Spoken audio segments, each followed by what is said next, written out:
Êxodo capítulo 17, versículo 8 ao 13, nós lemos assim: Então veio Amaleque e pelejou contra Israel em Refidim.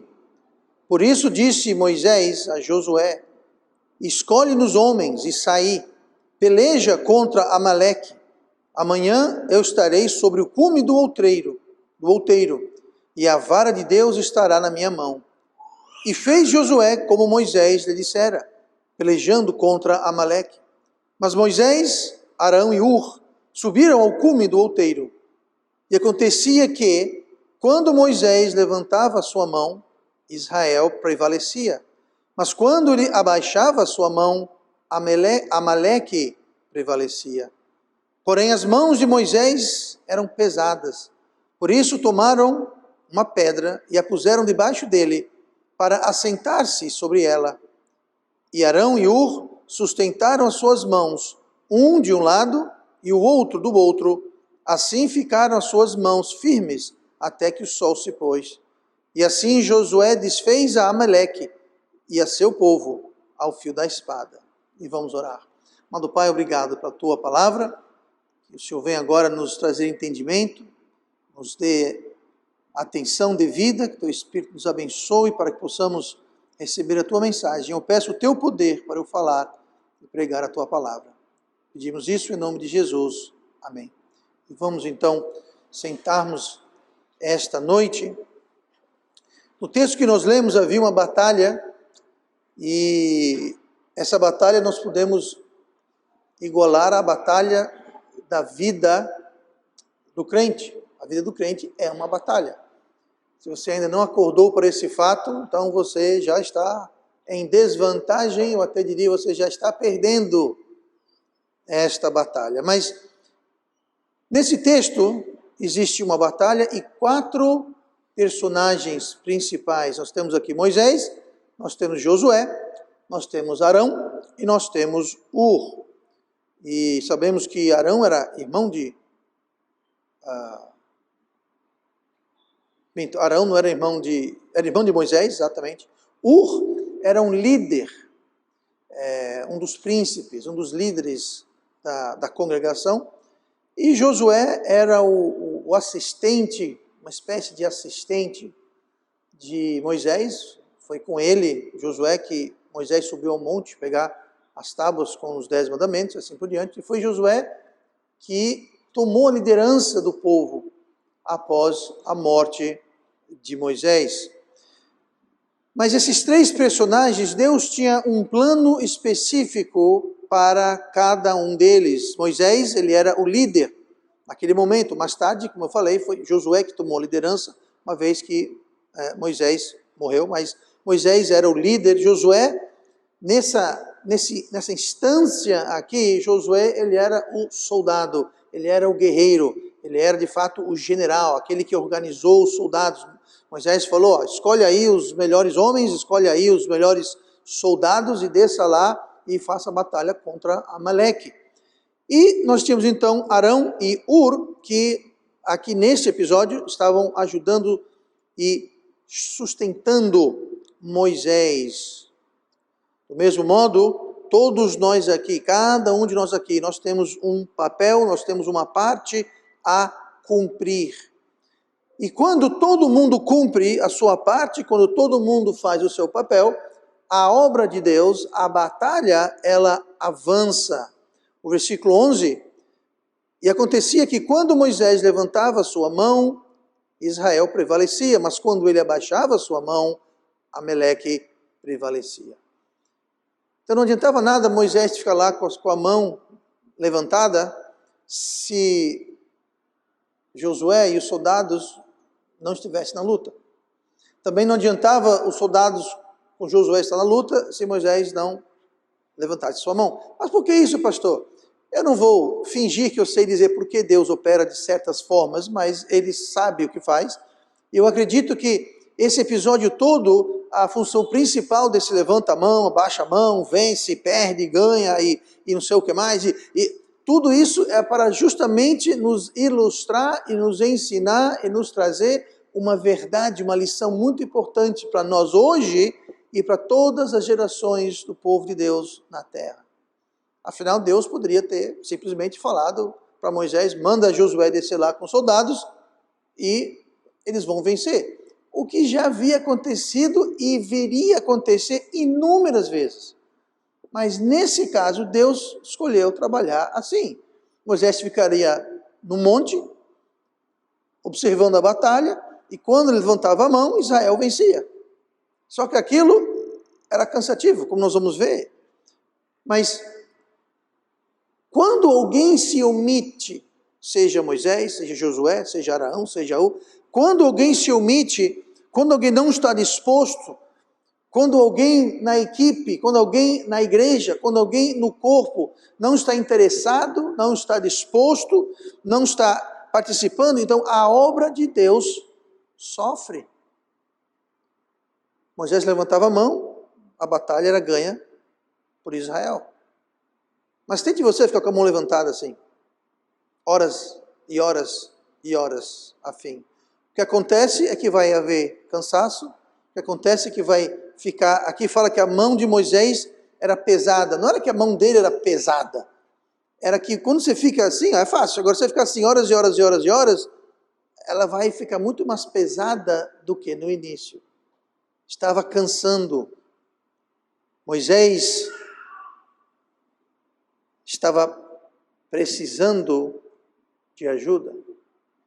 Note que ele falou que eu subirei no outeiro, mas na realidade subiu ele e mais duas pessoas, Josué e Ur. Assim como Moisés, o pastor precisa de ajuda. O tema de hoje que nós vamos falar é levantando as mãos do pastor, levantando as mãos do pastor. Olhe comigo no versículo 12. A primeira coisa que nós vamos ver é que o pastor precisa de ajuda. Essa mensagem eu relutei um pouquinho para trazê-la, porque eu não estou pregando em prol próprio, não estou pregando a título de me queixar ou reclamar, não é isso. Mas é uma verdade que está contida na palavra de Deus. Entenda, hoje eu sou o pastor, mas talvez no futuro eu não serei o pastor. Inclusive, temos que nos organizar para deixar um pastor encarregado, depois do arrebatamento, não sei, talvez o Micael, o Vitor, não sei, mas se houver arrebatamento, então eles vão ser o pastor de vocês que ficarem, tá bom? E nós somos salvos, vamos estar com Jesus no céu. Então, boa sorte aí vocês. Mas entenda, não tem garantia, eu posso morrer amanhã, eu posso ser preso, não, eu fujo, mas... Então, veja só, não há garantia que... eu estou pregando isso, não é para mim, é para o pastor, e não só dessa igreja, qualquer igreja. O pastor precisa de ajuda. Moisés precisou de ajuda. Como eu disse, por que Deus escolheu não só relatar, mas trabalhar desta forma? Para ensinar o que nós vamos ver hoje, justamente. Versículo 12. Porém, as mãos de Moisés eram pesadas. Como eu expliquei, não é que elas eram fisicamente pesadas, elas se tornaram pesadas por estar com elas erguidas. Por isso, tomaram uma pedra e a puseram debaixo dele para assentar-se sobre ela. E Arão e Ur sustentaram as suas mãos de um de um lado e a outra do outro. Eu sei que às vezes é difícil acreditar, mas o pastor não tem superpoderes. Eu sei que vocês imaginam que tem alguns, não tem superpoder nenhum. Tá? Nenhum líder tem. São as pessoas normais, carne e osso, mas a batalha é real, a batalha é uma super batalha. E você note que a batalha, ela foi até o fim do dia. Nós lemos aqui que até que o sol se pôs. Nós não sabemos, não fala que horas começou a batalha, mas provavelmente foi de manhã. Naqueles tempos as pessoas começavam o dia de manhã. Lembrando que não tinha eletricidade, iluminação era algo mais custoso e complicado, então as horas de dia eram muito valorizadas, eles acordavam cedo, começavam a fazer tudo, mas enfim, nós não sabemos que horas começou, mas sabemos que horas terminou, foi até o pôr do sol. Isso indica que foi o dia inteiro. Fique você o dia inteiro com sua mão levantada.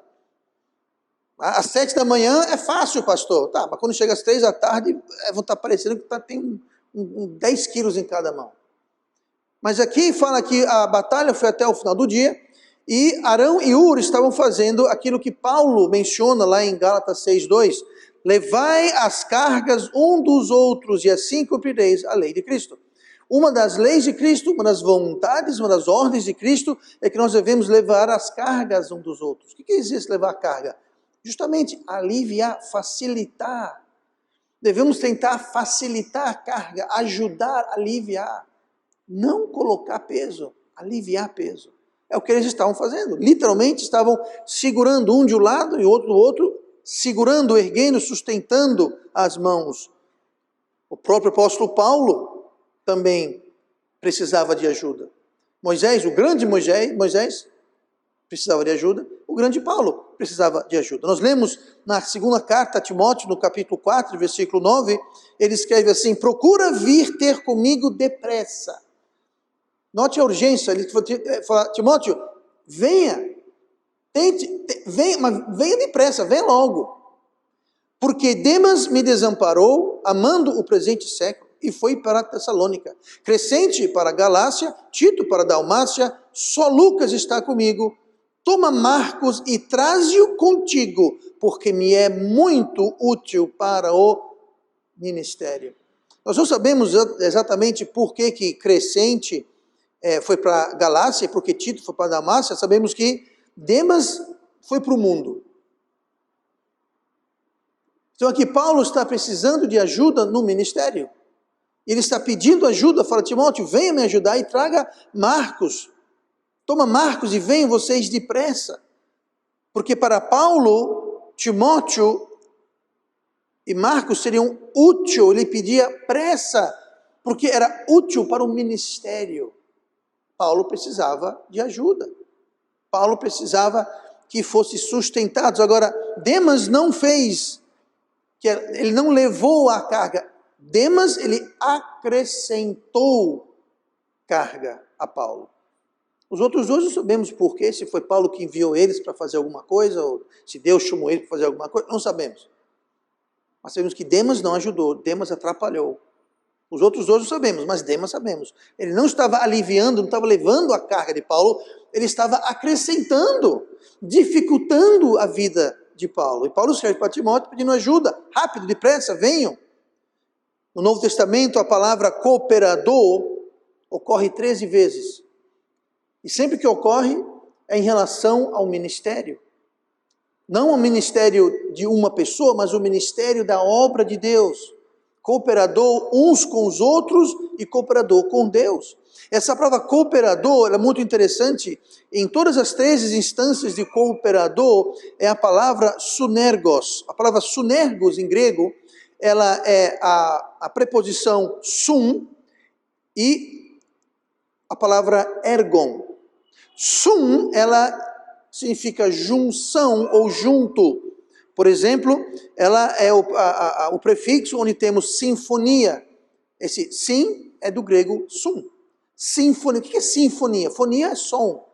Sim, junto, junção. Uma sinfonia é uma junção de sons que faz uma música maravilhosa. Tá? Uma sinfonia, essa junção. Nós temos simpatia.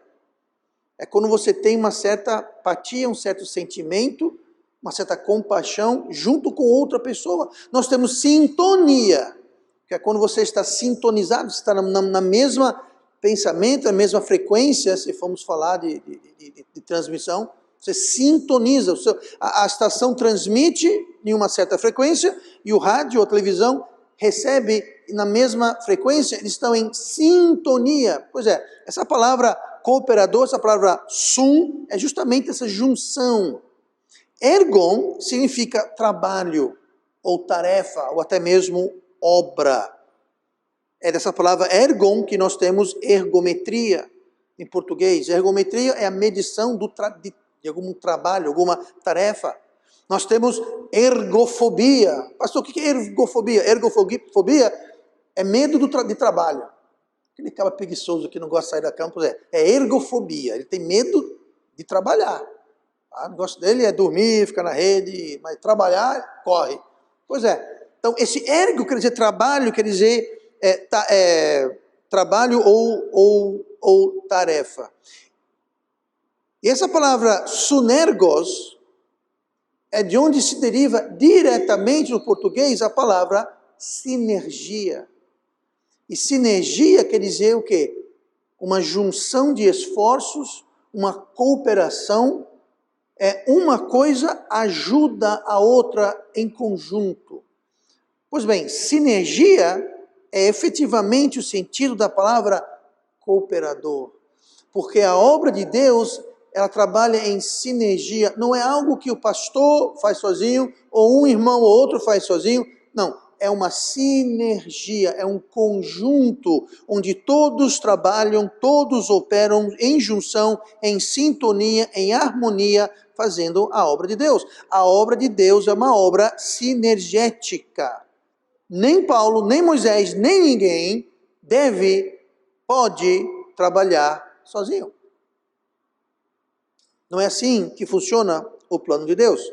A história de Davi e Golias, vocês conhecem bem? Ela é muito bonita, muito tocante, porém tem um detalhe. Aquela história revela a covardia e o desinteresse dos homens de Israel, do exército de Israel, revela a falta de fé que fez necessário um jovem pastor de ovelhas. Quando eu falo jovem, ele era adolescente, gente. Ele não era assim jovem como eu, era um jovem tipo, bom, talvez não o Nicolas tão jovem, mas assim, deixa eu ver. Bom, não tem ninguém aqui para exemplificar a idade que estou procurando. A Gabi, talvez. Imagine a Gabi. Alguém com seus... Quantos anos tem, Gabi? Exatamente, 16. Davi tinha nessa faixa, 16 a 17 anos. Precisou um jovem de 16, 17 anos fazer a tarefa que todos os homens do exército de Israel, inclusive o rei, estavam com medo de fazer. Faltava-lhes coragem e faltava-lhes fé. Talvez porque faltava fé, faltou-lhes coragem. Mas o fato é que Deus usou Davi. Mas aquilo não é um exemplo, aquilo foi uma demonstração, a revelação da vergonha e falta de fé do povo. Não é um modo de operação normal para as coisas de Deus. Deus usou Davi, porque Davi foi o único que se prontificou. O único. Deus quer um corpo, Deus quer uma equipe, Deus quer sinergia para a sua obra. A obra de Deus não é um espetáculo onde se tem telespectadores. Telespectador é aquele que assiste à distância. Não. A obra de Deus é um esporte onde todos participam. A obra de Deus é mais para futebol do que para boxe. Boxe tem duas pessoas lutando lá e todo mundo assistindo e batendo palma. Não, isso não é como o plano de Deus funciona. É uma equipe, é um corpo, é sinergia. Josué estava na batalha. Moisés ergueu suas mãos, mas se não fosse Arão e Hur, não haveria vitória. Por quê? Porque as mãos de Moisés, com o passar do dia, ficaram pesadas, e quando as mãos de Moisés se abaixavam, o inimigo vencia. E quando ele levantava as mãos, Israel vencia. Então note, não era só uma pessoa destes 4 personagens, era o conjunto, era todo mundo trabalhando conjuntamente. Josué precisava dos soldados, assim como Moisés precisava de Hur e Abraão. Então o pastor precisa de ajuda. Cada um de nós precisa de ajuda. Não deveria ser que estamos aqui agora assim, cada um por todos, cada um por si, Deus por todos. Não. Nós, como Paulo falou, devemos carregar, levar a carga um dos outros. Não é só o pastor que precisa de ajuda. Todo mundo precisa de ajuda. Moisés precisou de ajuda. Josué precisou de ajuda. Todos nós precisamos de ajuda. E temos que estar atentos a sermos ajudantes. Ainda no versículo 12... Porém, as mãos de Moisés eram pesadas, por isso tomaram uma pedra e a puseram debaixo dele, para assentar-se sobre ela. Aqui nós vemos que a ajuda que o pastor, que Moisés, que cada um de nós precisa, ela vai além do ministério. É ajuda extraministerial. Aqui, A primeira coisa que fizeram não foi cuidar das mãos pesadas e cansadas de Moisés.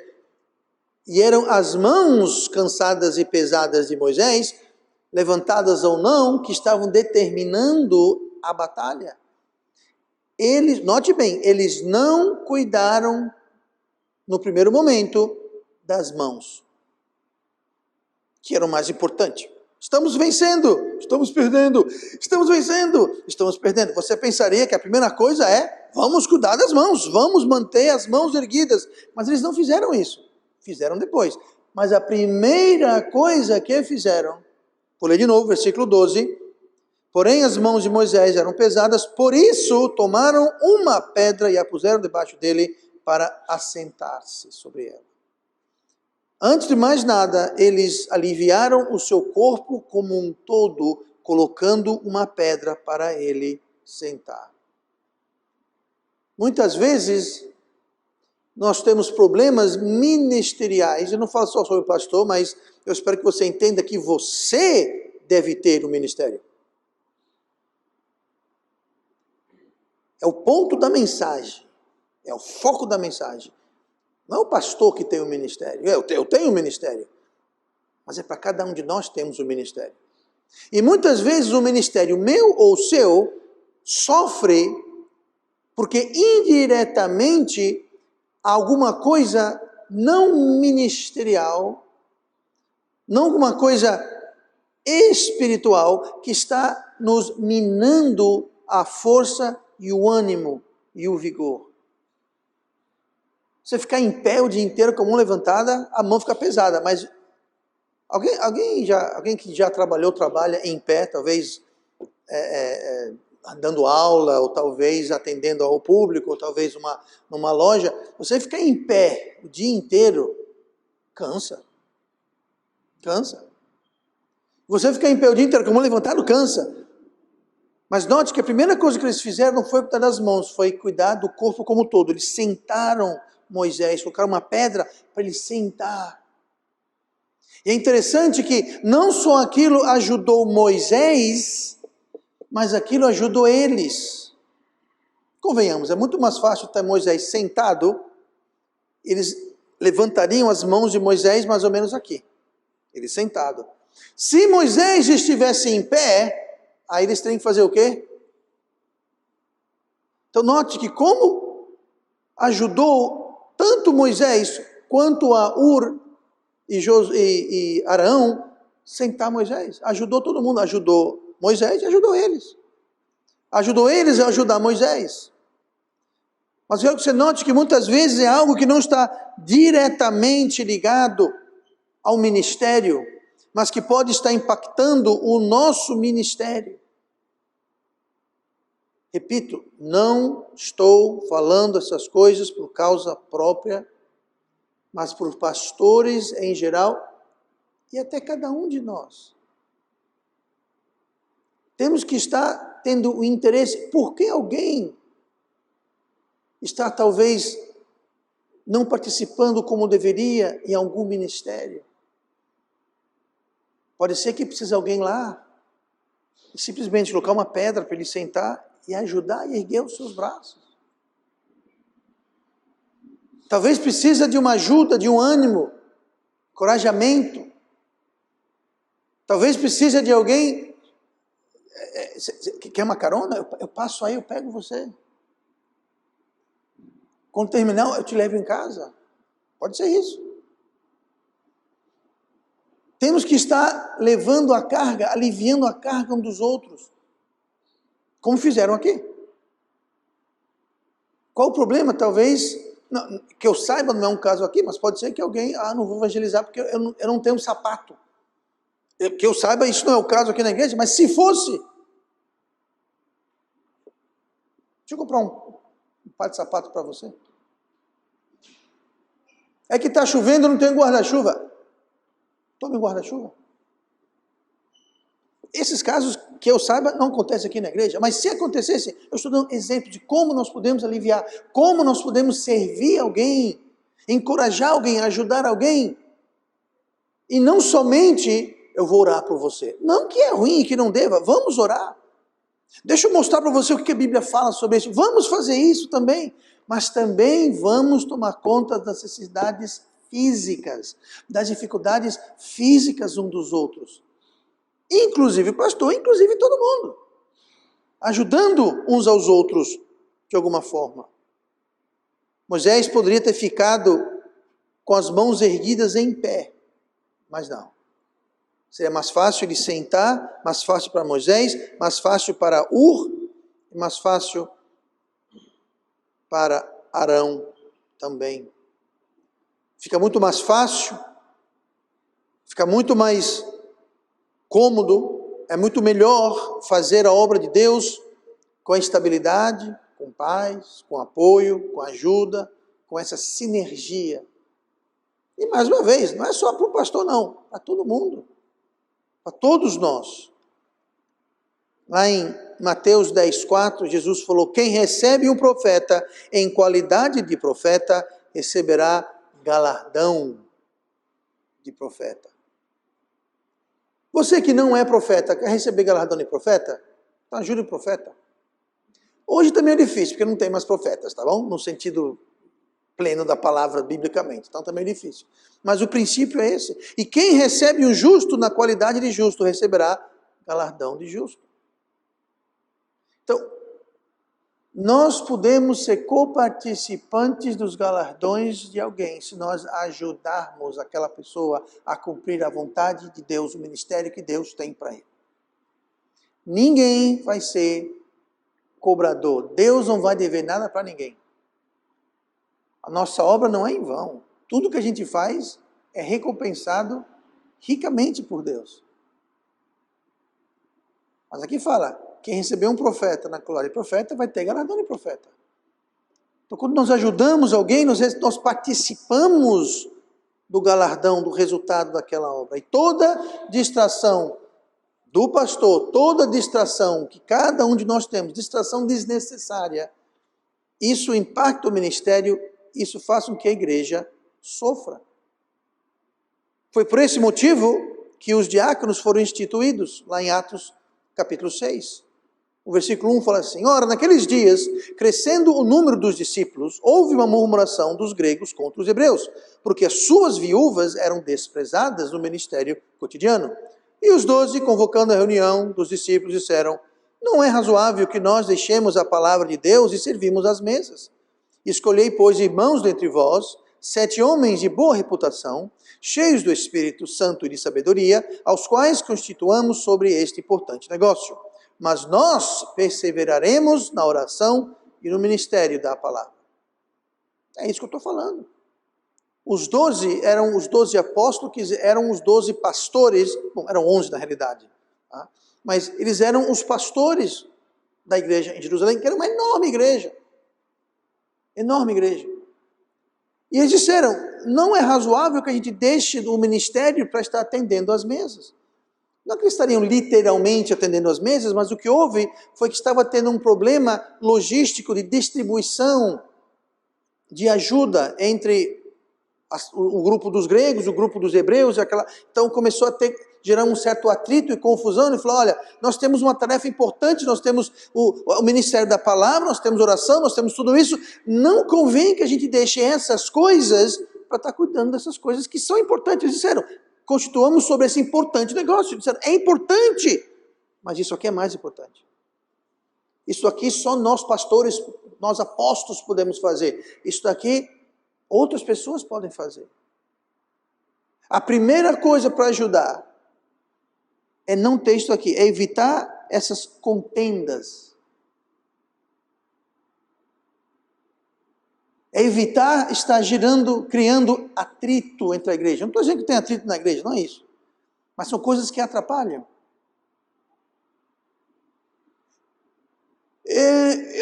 Pastor, eu tenho faltado à igreja, mas é porque eu faltei 2, 3 cultos e o senhor não veio atrás de mim.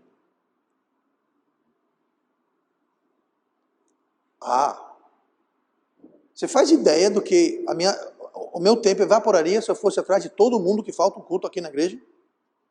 Contra a situação, e para localizar e achar e fazer contato com essas pessoas. Quer ajudar o pastor? Não fique Não fique dando trabalho para o pastor. Tá? Não fique dando trabalho, porque eu faltei... o pastor também não veio me visitar. Gente,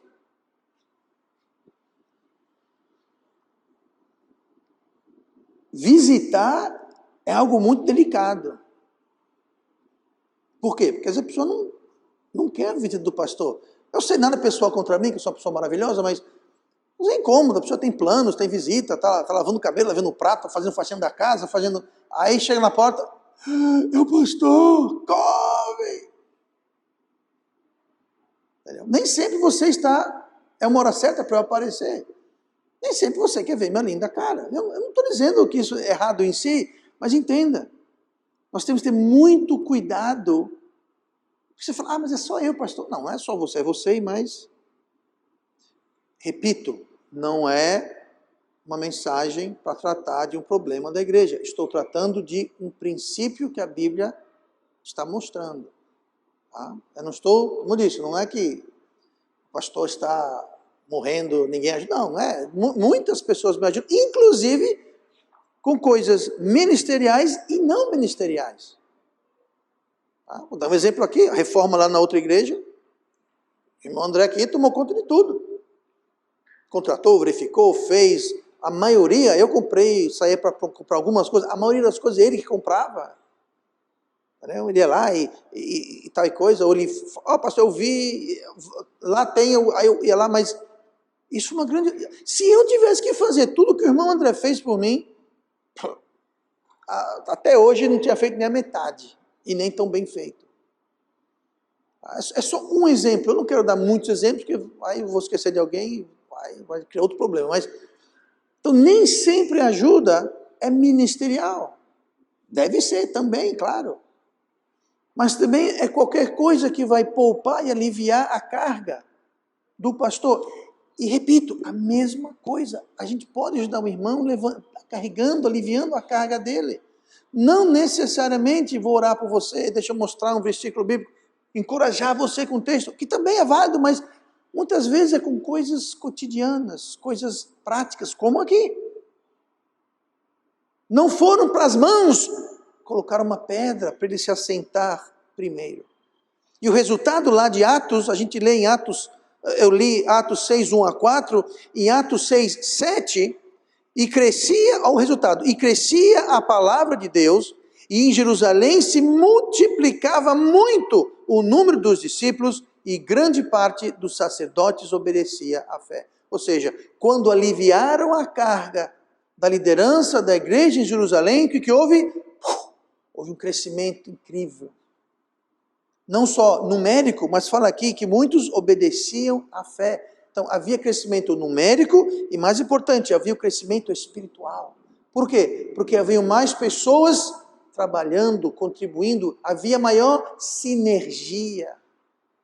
E quando cada um faz a sua parte, o resultado é sempre progresso. Olha ainda no versículo 12. Porém as mãos de Moisés eram pesadas, por isso tomaram uma pedra e a puseram debaixo dele para sentar-se sobre ela. E Arão e Hur sustentaram as suas mãos, um de um lado e outro do outro. Assim ficaram as suas mãos firmes, até que o sol se pôs. Essa palavra assim ficaram, esse assim quer dizer, por que fizeram isso? Devido ao fato, como resultado de, é isso que quer dizer essa palavra assim. Por que fizeram isso? Então as mãos de Moisés ficaram erguidas. Era preciso levantar as mãos de Moisés. Era necessário que isso ocorresse. Deus não poderia ter simplesmente decretado, mandado um anjo abrir a terra e cair todos os inimigos dentro. Poderia. Mas ele escolheu assim fazer. Cada um com a sua função, cada um no seu lugar, e o resultado foi a vitória. No versículo 13, assim Josué desfez Amaleque e o seu povo ao fio da espada. Desfez quer dizer que a vitória foi total, completa. Nunca mais Amaleque deu trabalho para o povo de Israel. Porque todo mundo fez a sua parte. Nós não devemos, no entanto, esquecer de que no versículo 11 fala: acontecia que quando Moisés levantava a sua mão, Israel prevalecia, mas quando ele baixava, Amaleque prevalecia. Deus escolheu assim agir. E quando a dificuldade entra em cenário, quando a mão ficou pesada, a batalha ia para o inimigo. Quero dizer com isso às vezes que as mãos de Moisés baixavam, e nas ocasiões que a batalha ia para o inimigo, quantas pessoas morreram ou foram feridas ou aleijadas quando a mão abaixava?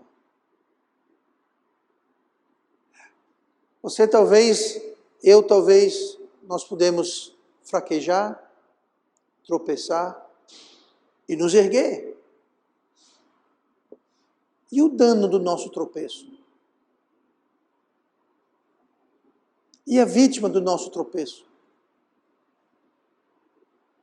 Toda ação tem uma reação. Causa um efeito. E quando somos displicentes, desinteressados, quando deixamos as nossas mãos ou as mãos daqueles ao nosso redor baixar, então pessoas são prejudicadas, até almas condenadas ao inferno. Porque nós demos um mau testemunho, nós não levamos a palavra como e quando deveríamos. Então sempre há um prejuízo. Vamos todos fazer a nossa parte na batalha. Ou como diz o ditado, se não está ajudando, pelo menos não atrapalhe. Não é o caso aqui na igreja, mais uma vez, mas a coisa mais triste que tem, e acontece em algumas igrejas, talvez você conheça algum caso, mas é quando a igreja está mais empenhada em politicagem e discussão interna do que em alcançar o mundo. Grupinhos se formam e ficam aquelas politicagens e briguinhas. Como eu disse, aqui na igreja, louvado seja Deus, não, que eu saiba, não tem nada disso. Mas muitas vezes a igreja está mais ocupada em celeumas internos do que alcançar o perdido. Alcançar as pessoas que precisam de Cristo. Então, vamos fazer a nossa parte. Se não está ajudando, não atrapalha, mas a verdade é que se você não está ajudando, você já está atrapalhando.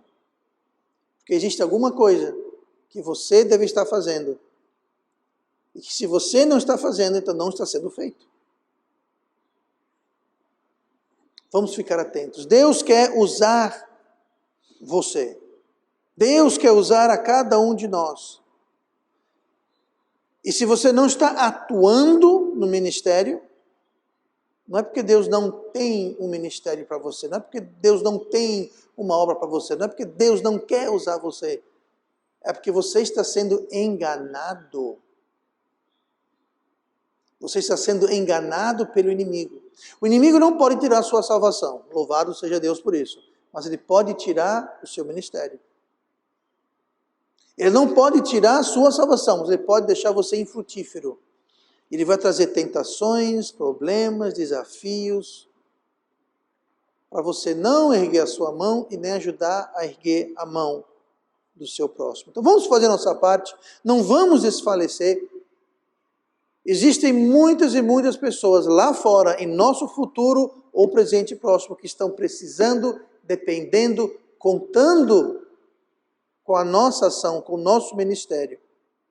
Então vamos ajudar uns aos outros. Vamos ajudar o pastor ajudar cada um, ajudarmos uns aos outros, porque a obra de Deus é uma cooperação, é uma sinergia, é um conjunto. E a obra de Deus não para. Nunca vai chegar um dia que você vai dizer, pronto, a obra de Deus está completa. Acabou. Hoje, às 15 horas, encerrada a obra de Deus. Isso não vai acontecer nunca. E o que também nunca acaba, quem também nunca descansa, é o nosso inimigo, o diabo. constantemente, incansavelmente, tentando atrapalhar, tentando nos destrilhar.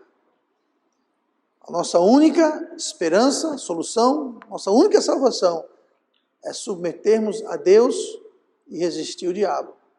E quando nós fazemos isso, a Bíblia fala que ele foge. Ele foge.